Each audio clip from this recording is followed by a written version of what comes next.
People work far more for a maybe than they will for a certainty.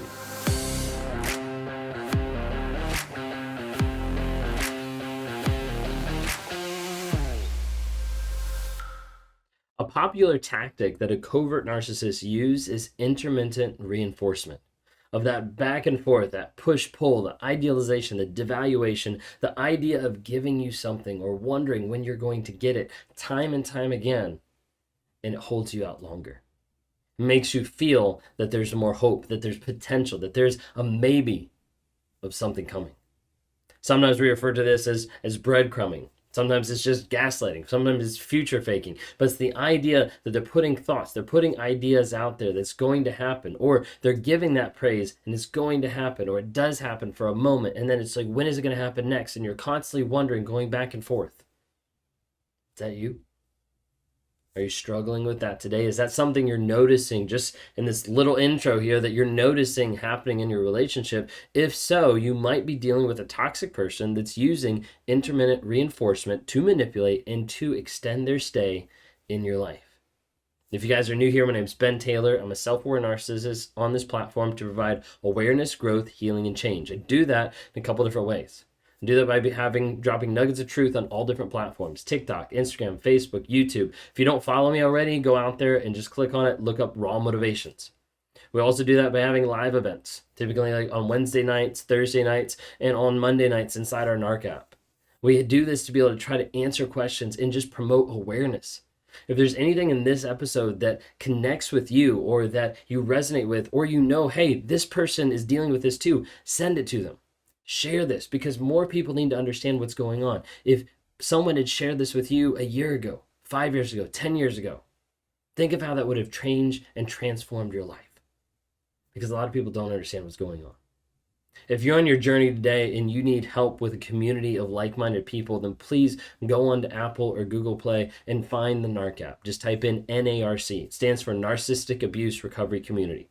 It's got courses on there to be able to help you understand what narcissism is, to show you how healthy dating after abuse, to help you build boundaries, to help you understand the crazy making of gaslighting. So many different things on there to help you understand.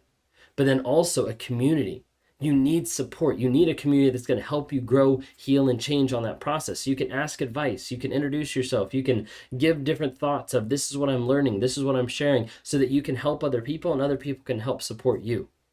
It's a great place for accountability that you can log into every day to be able to track your no contact, to be able to record your truth, to be able to keep yourself on that path of growth, healing, and change.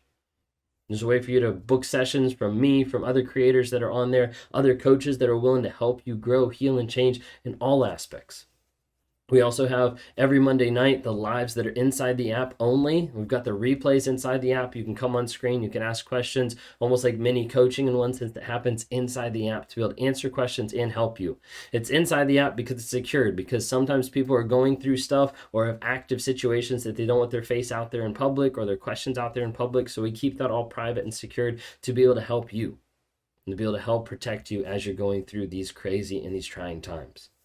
We also have monthly coaching that happens every single month typically on the first Monday of the month, where we'll have at least an hour where it's either with me or with one of the other coaches around the world that are helping you understand where to go from now, how to continue healing and growing and changing as you move forward.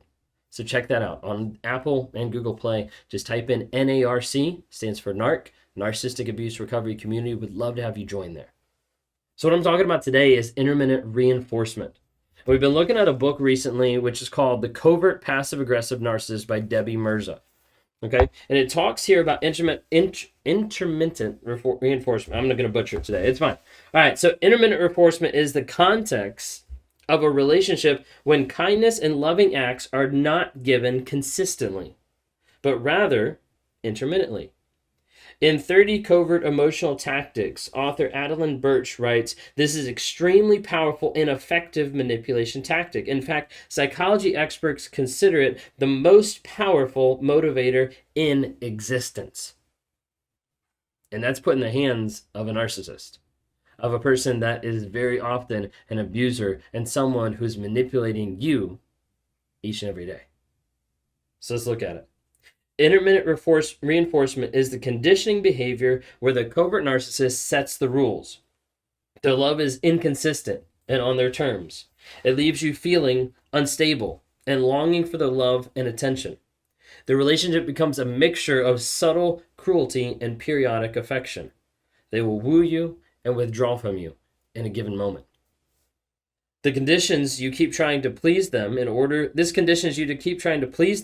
to get the reward of love. It brings you to a place where you lower your standards so much that you become grateful for mediocre treatment that you had never tolerated when you first met them. You end up believing that you don't deserve any better and that you're not worthy of any love and affection, or you think that is just what happens in marriages. In dating situations, covert narcissists will seem uncertain about you, and other times they will express how you are the one for them. You never know where you stand with them. It's so true. So many times when I talk to people on one-on-ones, or I'm trying to help people like understand and give them clarity about their situation, they'll be like, I never knew what was going on. Like, they never would define the relationship. They never would tell me what they wanted. Like, it'd go back and forth. Like, they'd spend like weeks with me, then they'd disappear for weeks, and it'd go back and forth, and they never had a clue, because that is what they're trying to get you to hold on to, is that hope, that potential, that maybe of what's coming, and that's what helps build a trauma bond. That's what keeps people stuck. The hard part about it is you end up believing that you don't deserve any better. You end up believing that this is what life looks like. You end up believing that this is defining your worth. That's one of the main reasons why I'm on here, to help with awareness, growth, healing, and change. And really that boils down to a big aspect of helping dissolve the idea of cognitive dissonance in your mind, of understanding, hey, I'm worth more than what this person treated me. I'm worth more than how they gave me reinforcement so intermittently that I didn't even know where I stood.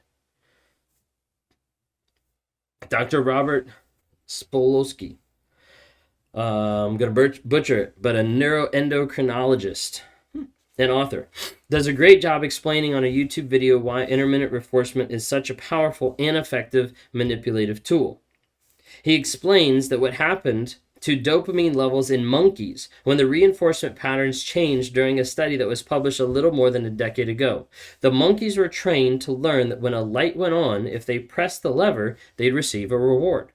They were rewarded every time. Dopamine levels did not rise when they got the reward. Instead, they rose in anticipation of the reward coming. Then the scientists changed the rules. The monkey did the same amount of work, but only got rewards half of the time, and the rewards were handed out unpredictably. What do you think happened to the dopamine levels?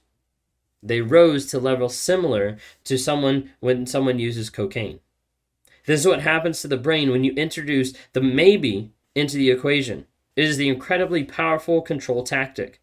People will work like mad for a maybe far more than they will for a certainty. Did you hear that? People will work far more for a maybe than they will for a certainty. Oftentimes, people will continue to look and try and work in the relationship to try to get a person to do something, to accept something, to see something. And because they hold on to that hope and that potential, it ties them into a trauma bond and they get stuck. That intermittent reinforcement that they showed with like the monkeys gives you like the idea that they are so latched onto the idea of when that's going to happen. Like you see this in relationships with narcissists along the lines of like breadcrumbing, of like, hey, this is going to happen. Or hey, here's a tiny little bit, and you accept that and you're like, oh my gosh, they love me. They took out the trash once in the month. They actually like said hello to me this week. And people start holding on and latching onto things that are so tiny. They're so minuscule and not a part of a healthy relationship. The monkeys were experiencing love bombing in the beginning. When the rules changed, it became the devaluation stage.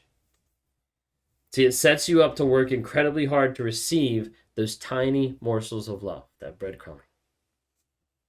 A covert narcissist will say loving things and nice things to you, compliment you, make you dinner, buy you gifts, but only on a random basis.